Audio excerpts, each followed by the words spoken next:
Hello and I welcome you to Vigyan recharge. क्या विज्ञान की मदद से सुपर हीरो बना जा सकता है, जैसे लोहा मानव, चमगादड़ मानव, मक्कड़ मानव या सुपर मानव? हाँ जी, बिल्कुल बनवा देंगे। खाओ माँ कसम। कसम खा लो पहले, कसम वसम छोड़ो, भरोसा रखो। मतलब ये वीडियो खत्म होने से पहले आपको यकीन आ जाएगा। मतलब विज्ञान की मदद से सुपर हीरो बनना इतना भी मुश्किल नहीं है जितना लगता है। अब जरा आप ये सोचो कि मार्वल वालों को ये फिक्शनल कैरेक्टर बनाने से पहले ये बताने की कौन सी जरूरत आ पड़ी कि टोनी स्टार्क एक वेल एजुकेटेड साइंटिस्ट भी है। अगर ना बताते तो भी पिक्चर तो सुपर हिट होनी ही थी, लेकिन उन्होंने फिर भी ये दिखाया। क्योंकि भाई साहब सबको इस बात पर यकीन है कि विज्ञान के पास वो दम है जो असंभव सी लगने वाली चीजों को भी संभव कर सके। आप स्पाइडरमैन को ले लो, ब्रिलियंट स्टूडेंट। बैटमैन को ले लो, रिच इंजीनियरिंग ब्रेन और law degree. What are your superpowers again? I'm rich.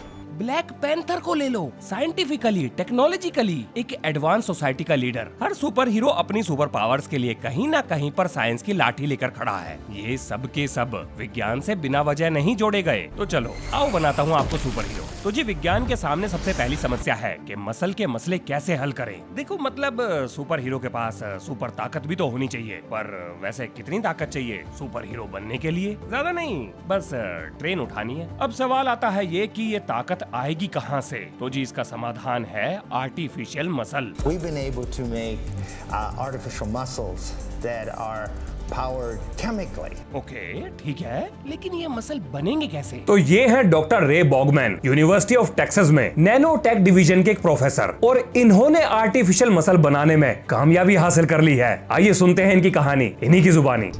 Our muscles are about 500 times weaker than these chemically powered artificial muscles. So you're talking about enhancing human muscle power by 500 times. If you had a suit made of our special artificial muscles, you would be able to lift 50 tons. These incredible muscles may help you lift the train. अब देखो आपके दिमाग में सवाल आएगा कि इस muscle को बनाने में कौन से मसाले का इस्तेमाल किया गया होगा। तो जी उस मसाले का नाम है निटिनॉल। अब ये निटिनॉल क्या है, आओ समझाता हूँ। तो जी निटिनॉल है एक मेमोरी मेटल अलॉय, यानी कि एक सुपर अलॉय, या आप इसे हमारी धरती का वाइब्रेनियम भी कह सकते हो। अब इसकी खास बात ये है कि आप इसे कितना भी मोड़ तोड़ लो, लेकिन जैसे ही गर्म करोगे ये वापस अपनी पुरानी शेप ले लेगा। और ज्यादा गर्म करने की जरूरत नहीं है, बस थोड़ा सा टेम्परेचर ऊपर ले जाओ और ये पार्टी बदल लेगा। अब एटॉमिक लेवल पर ये काम ये कैसे कर पाता है, क्यों कर पाता है, इसको समझाने में तो एक पूरा लेक्चर लगेगा। फिलहाल के लिए आगे चलो। तो जी अब प्लान ये है कि अपने को एक सूट बनाना है जिसमें निटिनॉल के स्प्रिंग होंगे, जिनका टेम्परेचर रेगुलेट करके यानी कि बदल कर हमारा सुपर हीरो पावर जनरेट करेगा। अब देखो अगर आपके दिमाग में ये शक हो रहा है कि भैया ये मांसपेशियों की जगह कैसे ले सकता है, मतलब कोई लॉजिक या सेंस है इस बात का, तो वेल बिल्कुल है। देखो अगर आप अपने शरीर के बारे में थोड़ा बहुत जानते हो तो आपको पता होगा कि हमारी मांसपेशियां सिर्फ खींच सकती हैं, पुल कर सकती हैं, पुश नहीं कर सकती।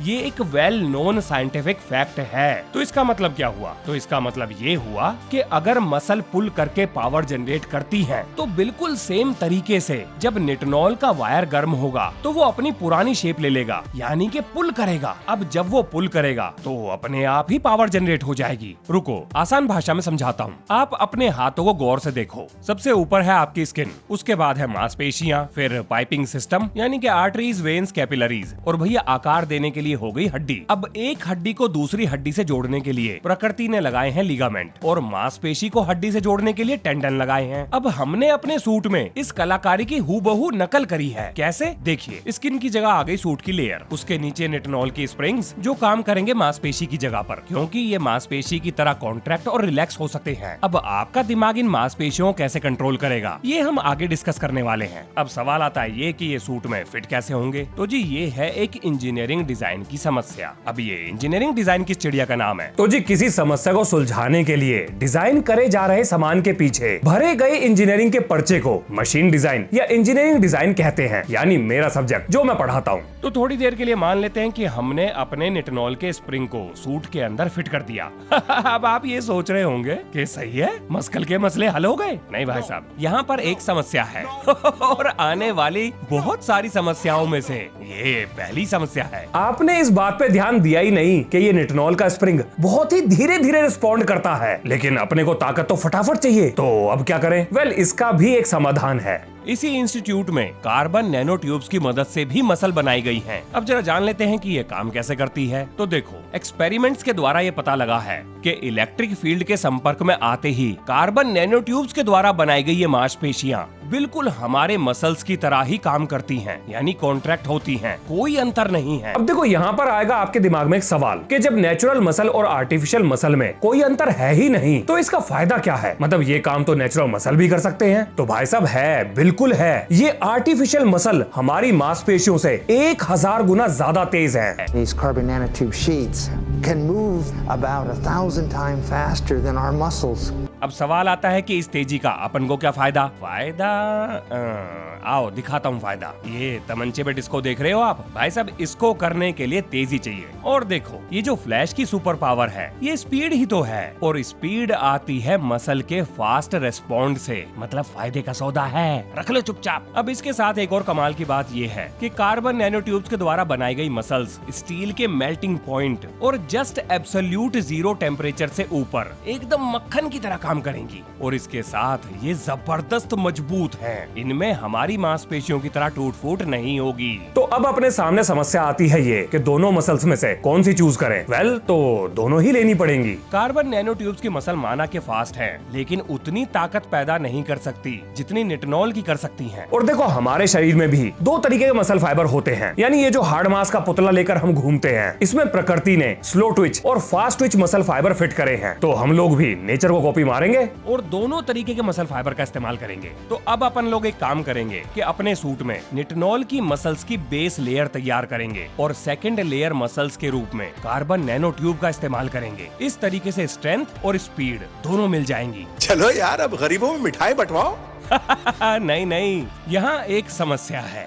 शाबाश बेटा, बहुत बढ़िया। माना कि आपने अपनी नई नवीली मसल्स के साथ ट्रेन को उठा लिया, लेकिन भाई साहब जरा ये सोचो कि आपकी हड्डियां क्या इतना वजन झेल पाएंगी? बिना मजबूत हड्डियों के मांसपेशियों का क्या फायदा? मांसपेशियां फोर्स जनरेट करती हैं, ताकत पैदा करती हैं, शरीर को स्टेबिलिटी नहीं देती। आपका ढांचा कहां से मजबूत होगा? ये बहुत बड़ी समस्या है। तो अब क्या मतलब शरीर की हड्डियां चेंज करनी पड़ेंगी? नहीं, इसका भी इलाज है, और वो है एक्सोस्केलेटन सूट। देखो, अमेरिका हो गया, चाइना हो गया, जापान हो गया, इन्होंने तो एक्सोस्केलेटन सूट बना भी लिए हैं और वेट वेयर टेक्नोलॉजी का इस्तेमाल करके सूट को डायरेक्ट हमारे दिमाग के साथ जोड़ भी दिया है। लेकिन जितनी ताकत ये सूट पैदा कर रहा है, हमें उससे कई सौ गुना ज्यादा ताकत चाहिए। और यही वो कारण है जिसकी वजह से हम आर्टिफिशियल मसल्स को इस सूट के अंदर डिप्लॉय करने जा रहे हैं। यानी कि जो सूट हम डिजाइन कर रहे हैं उसके अंदर जॉइंट्स पर मसल अटैचमेंट्स होंगे और वो सूट अपने आप में इतना स्ट्रॉन्ग होगा जो पड़ने वाली फोर्सेस को झेल सके। लेकिन अब यहाँ पर समस्या आती है ये कि मान लो कि मैंने अपने दिमाग में सोचा कि चलो भाई प्लेन उठाते हैं, और मैं प्लेन के नीचे घुस गया। लेकिन ये जो आर्टिफिशियल तामझाम मैंने अपने ऊपर लपेटा हुआ है, इसे ये बात कैसे पता लगेगी कि प्लेन उठाने के लिए मुझे कौन कौन सी मांसपेशियों की जरूरत है? मतलब मेरे दिमाग का आर्टिफिशियल मसल से कम्युनिकेशन कैसे होगा? और ये तो एक ही समस्या है। दूसरी समस्या ये है कि अगर मान लो मैंने किसी तरीके से आर्टिफिशियल मसल के साथ कम्युनिकेट कर भी लिया, तो ये कैसे पता लगेगा कि कितनी पावर जनरेट करनी है? अगर उसने ज्यादा पावर जनरेट कर दी तो मतलब ये तो तोड़ फोड़ मचा देगी। तो जी, इस समस्या को सुलझाने के लिए अपन के पास 2 सॉल्यूशन हैं, जिसे मैंने नाम दिया है स्ट्रेंथ एम्प्लीफिकेशन सिस्टम, यानी कि फोर्स मल्टीप्लाइंग सेंसर्स और AI पावर्ड लोड कैलकुलेशन। अब ये फोर्स मल्टीप्लाइंग सेंसर क्या चीज है? देखो, आपने नाम सुना होगा EMG सेंसर्स का। क्या काम करते हैं ये हमारी मसल्स के द्वारा पैदा किए जा रहे इलेक्ट्रिकल सिग्नल्स को डिटेक्ट करते हैं। यानी कि जब भी आप अपनी किसी मसल को यूज करते हैं तो वो इलेक्ट्रिकल पल्सेस पैदा करती है। अब यही इलेक्ट्रिकल पल्सेस हमारी आर्टिफिशियल मसल्स को ये मैसेज भेजेगा कि हमारे शरीर को किस मसल की रिक्वायरमेंट है, कौन सी मांसपेशी की जरूरत है। रुको, जरा आसान भाषा में समझाता हूँ। देखो भैया, मान लेते हैं कि आपको प्लेन उठाना है। अब जैसे ही आप अपने हाथों का इस्तेमाल करोगे तो आपके हाथों में जो मसल्स हैं उनकी एक्टिविटी बढ़ जाएगी, यानी कि वो इलेक्ट्रिकल सिग्नल बनाएंगी। अब ये इलेक्ट्रिकल सिग्नल EMG सेंसर्स के द्वारा डिटेक्ट किया जाएगा और जैसे ही EMG सेंसर्स को ये सिग्नल मिलेगा, वो सीधा उन्हीं आर्टिफिशियल मसल्स को एक्टिवेट कर देगा जिनकी मदद से हम प्लेन को उठा सके। और ये सारा तामझाम वेट वेयर टेक्नोलॉजी की मदद से एक दूसरे से जुड़ा रहेगा। और देखो, अगर आप इस शब्द को लेकर कंफ्यूज हो तो भाई साहब इंटरनेट पे जाइए और सर्च करिए इंसानी शरीर को मशीन से जोड़ने की टेक्नोलॉजी को वेटवेयर टेक्नोलॉजी कहते हैं। वैज्ञानिक लोग बड़े लंबे समय से इस पर रिसर्च के पर्चे भर रहे हैं, काफी हद तक कामयाब भी हो चुके हैं। चलो जी, दिमाग तो आर्टिफिशियल मांसपेशियों के साथ जुड़ गया, लेकिन हमारे शरीर को ये कैसे पता लगेगा कि ये आर्टिफिशियल मसल कितनी पावर जनरेट कर रहे हैं? तो उसका भी इलाज है। हम अपने सूट के अंदर एक AI पावर्ड सिस्टम भी लगाएंगे, जिसका यही काम है हिसाब किताब लगाकर दिमाग को बताना। वैसे जरा सोचो कि कितना अच्छा होगा अगर प्रोफेसर एक्स वाली सुपर पावर, एक्समैन वाले प्रोफेसर एक्स, उनकी जो सुपर पावर है यानी कि दिमाग को पढ़ने वाली, उसे कंट्रोल करने वाली, ये अगर हमें मिल जाए तो बात ही अलग होगी। तो क्या ये संभव है? बिल्कुल है। मतलब आपको क्या लगता है कि ये वैज्ञानिक लोग पगला गए हैं, ये फालतू में इतने रिसर्च के पर्चे भर रहे हैं? नहीं जनाब, आज के समय की जा रही रिसर्च ही भविष्य की टेक्नोलॉजी को जन्म देगी। तो चलो इनकी पढ़ाई लिखाई का फायदा उठाते हैं, आओ लगाते हैं इसमें इंजीनियरिंग। देखो, पहले मैं आपको एक बड़ी ही कमाल की चीज के बारे में बताता हूँ। आजकल वैज्ञानिक एक नई चीज के पीछे पड़े हैं और वो है ह्यूमन थॉट डिक्शनरी। अब इसका क्या मतलब है? मतलब भाई साहब, आपका दिमाग क्या क्या सोचता है उसकी एक डिक्शनरी तैयार करी जा रही है। Scientists are now compiling a dictionary of thought.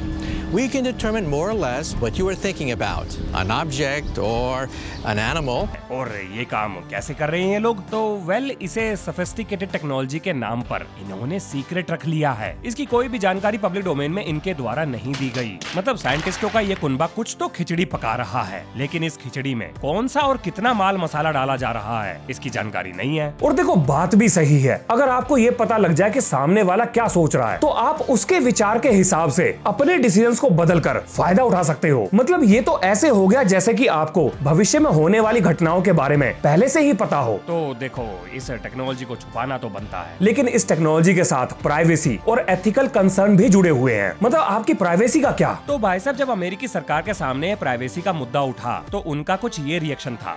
खराब हो जाएगा, मैं माँ अम्मा बहन पे आ जाऊंगा, मैं इनकी अम्मा बहन पे आ जाऊंगा।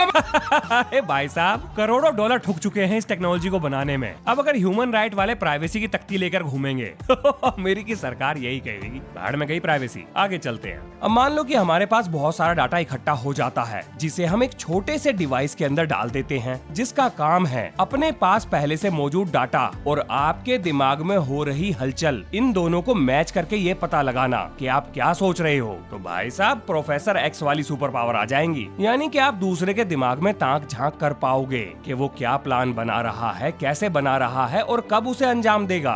अब वैज्ञानिकों ने जिस चीज के अंदर ये डाटा डाला है वो है miniature magnetometer. This is an atomic magnetometer. It's designed to detect even the tiniest magnetic fields emitted by the brain. And if we could have something in the field with us that we could use for that, that would be an unbelievable asset to law enforcement. The machine could be used on this guy to reveal where he's hidden my bag. अब भाई साहब, यही device आपके suit में लगाया जाएगा, जो अपने पास मौजूद डाटा और सामने वाले के दिमाग में हो रही हलचल को मैच करके आपको ये बताएगा कि सामने वाला क्या सोच रेला है। लेकिन दूसरे के दिमाग में हो रही हलचल को जान के अपना क्या फायदा होगा? मान लो जी, किसी ने बॉम्ब लगाया है। अब मान लेते हैं कि पुलिस ने 10-20 लोगों को धर लिया, तो भाई साहब, जिसने ये बॉम्ब लगाया होगा उसके दिमाग की एक्टिविटी बाकी लोगों से ज्यादा ही होगी, क्योंकि उसे सब कुछ बिल्कुल सटीकता से पता होगा। ये तो एक उदाहरण हो गया। मान लो किसी ने किसी का मर्डर कर दिया। अब जिन लोगों पर शक है उन्हें सामने खड़ा कर लो, उनकी ब्रेन एक्टिविटी को नोट कर लो, मामला क्लियर हो जाएगा। अब आप सोच रहे होंगे कि ये तो बढ़िया चीज है, फिर इसे हर जगह अप्लाई क्यों नहीं करते? देखो भाई साहब, समस्या ये है कि अगर इस टेक्नोलॉजी का यूज बहुत ज्यादा कॉमन हो गया तो इसका गलत इस्तेमाल भी हो सकता है। As we all know, greater the superpower, greater will be the responsibility. देखो भैया, शक्ति और ताकत जिम्मेदार और समझदार आदमी के हाथों में ही सुरक्षित रहती हैं। अकल के अंधे के हाथ में पकड़ा दो, वो पूरी दुनिया का शमशान बना देगा। अब जरा ये जान लेते हैं कि आखिर ये मैग्नेटोमीटर काम कैसे कर रहा है। तो देखो भैया, इसको करा है हमने आपके सूट में फिट, जिसका काम है आपके आदेश पर सामने बैठे हुए आदमी के दिमाग में झांककर उसकी ब्रेन एक्टिविटी का पता लगाना कि वो आखिर सोच क्या रहा है, और उसके बाद ये इस एक्टिविटी को अपने डाटाबेस के साथ मैच करेगा और आपको जवाब देगा कि आपका शक सही है या नहीं। चलो जी, ताकत का जुगाड़ हो गया, दिमाग तेज कर लिया। और रही बात नाइट विजन और एक्सरे विजन की, तो देखो ये टेक्नोलॉजी तो पहले ही डिस्कवर हो चुकी है। मैं आपको एक उदाहरण देता हूँ। एयरपोर्ट पर एक अजीब सी वैन जिस पर कुछ भी नहीं लिखा होता वो घूमती रहती है। आखिर ये वहाँ कर क्या रही है? तो भाई साहब, इस वैन का काम है एयरपोर्ट पर आने वाले वाहनों की चेकिंग करना एक्सरे की मदद से। इस गाड़ी के अंदर टेक्नोलॉजी के पूरे तामझाम फिट करे हुए हैं। ये किसी को भी बिना पता लगे ऊपर से नीचे स्कैन कर देती है, चाहे वो वाहन हो या इंसान। सामान, इसकी नजर से कोई नहीं बचता। अमेरिकन सिक्योरिटी फोर्सेज इसका इस्तेमाल करती हैं। बस हमें इसका मिनिएचर वर्जन चाहिए जो बनाया जा चुका है। आप प्रोफेसर मिचियो काकू को सुनो। Their X-rays bounces off objects, pass right through and then into your goggles. In this way, you can see right through objects. Because there's X-rays everywhere scattering into your eyes. तो देखो भैया, यहाँ से बिल्कुल clear हो गया कि आंखों के टिमटिमाने में कोई दिक्कत नहीं होगी। ये दिन रात अंधेरे धुएं काले उजाले सब जगह एकदम चकाचक तरीके से काम करेंगी। अब चाहिए अपने को सुरक्षा का जुगाड़ और सेल्फ हीलिंग एबिलिटी, जिसमें हम थोड़ा बहुत नैनो टेक्नोलॉजी का माल मसाला भी डालेंगे। अब यहाँ से क्या निकल कर आएगा वो देखो। तो देखो, नैनो टेक्नोलॉजी को समझाने के लिए मैं अपनी पुरानी वीडियो की यहाँ पर एक क्लिप प्ले करने वाला हूँ। उसमें मैं ये पहले ही डिस्कस कर चुका हूँ, वहाँ से समझ में आ जाएगी। पहले इसे देख लो, फिर आगे चलते हैं। तो इनका नाम है विलियम शी, मतलब वैसे तो ये ही है, लेकिन नाम में शी है। इनके द्वारा खोजी गई टेक्नोलॉजी आपके डीएनए मॉलिक्यूल को किसी भी आकार में ढालकर, मतलब एक नैनो बोट में बदलकर, भाई साहब शरीर में होने वाली टूट फूट यानी कटना छिलना जलना हर चीज को फटाफट रिपेयर कर देगी। और इन्होंने ये काम कैसे किया ये जानकारी पब्लिक डोमेन में नहीं है। मतलब आप ये कह सकते हो कि अभी के लिए ये एक टॉप मिलिट्री सीक्रेट है। तो मेरे कहने का मतलब ये है कि मुझे एग्जैक्टली नहीं पता कि इस टेक्नोलॉजी को बनाने में इन्होंने क्या खिचड़ी पकाई है। और अभी के लिए ये टेक्नोलॉजी अंडर डेवलपमेंट है और बहुत सीक्रेटली इसको गुपचुप तरीके से डेवलप किया जा रहा है। अब देखो, अपना वर्जन ये है कि अगर हम इस टेक्नोलॉजी को वेटवेयर टेक्नोलॉजी के साथ जोड़ दें तो भाई साहब थोड़ा सा बदलाव करते ही ये चीज युद्ध के मैदान में बवाल कर देगी। क्योंकि अब हमें अपने एक्सोस्केलेटन सूट के हर तार को दिमाग से जोड़ने की जरूरत नहीं है। यानी अब हमारे शरीर का कोई भी हिस्सा दिमाग और एक्सोस्केलेटन सूट के बीच में कनेक्शन का काम करेगा। यानी ये डीएनए वाली टेक्नोलॉजी एक लिंक का काम करेगी, एक जोड़ का काम करेगी। लो जी, अगर गोली वोली लग गई तो बॉडी भी रिपेयर हो जाएगी। एक और काम निपट गया। देखो, अब हमने अपने सुपर हीरो के अंदर साइंस की मदद से बहुत सारी पावर डाल दी, लेकिन कुछ कमी लग रही है। मतलब इसको उड़ना भी तो चाहिए, तो चलो उड़ाते हैं इसको। तो देखो, उड़ने में तो अपन को दिक्कत होने वाली है ना, क्योंकि उसका जुगाड़ हमने पहले से ही बना रखा है। बस इसका छोटा वर्जन चाहिए, सूट के अंदर फिट करेंगे और लेकर उड़ चलेंगे। तो जी, क्या अब अपना सुपर हीरो तैयार है? हाँ जी, बिल्कुल। लेकिन इसमें एक समस्या है। हाँ, एक और है। आपने दुनिया भर का तामझाम इकट्ठा कर लिया और पैक होकर सुपर हीरो बन के घूमने चल दिए। लेकिन जरा आपने ये सोचा कि भाई साहब इस जुगाड़ को चलाने के लिए जो ऊर्जा चाहिए वो कहां से आएगी?